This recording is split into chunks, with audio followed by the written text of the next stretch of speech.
কি আমার মতো কি আপনারা শীতে ফ্রিজ হয়ে গেছেন? এই মুহূর্তে বাংলাদেশেও প্রচুর শীত চলতেছে। আর আমি যেহেতু ইউরোপে আছি, এখানে সময় শীত থাকে। দেখুন, আজকে আমরা মাইক্রোসফট এক্সেলে এই যে ফ্রিজ নামে একটি টুল আছে, এই ফ্রিজ টুলের ব্যবহার দেখব।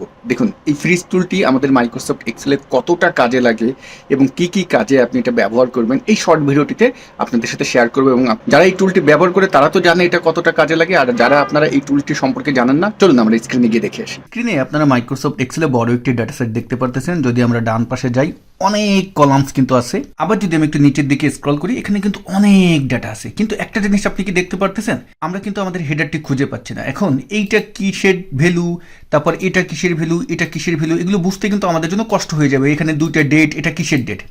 তো এই জন্য আপনি যখন ডাটা নিয়ে কাজ করতে যাবেন, আপনি যে উপরে হেডারটি আছে, এটা যদি সবসময় আপনি চান যে আপনি স্ক্রল করে নিচে গেলেও যেন হেডারটা থাকে, এটা কিভাবে করবেন?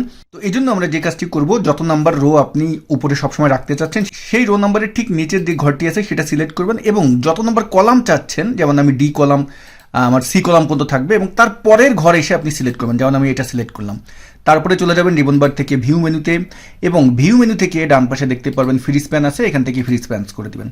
এখন দেখুন, আপনি যদি স্ক্রল করে নিচে যান, সবসময় কিন্তু আমার হেডার দেখাচ্ছে।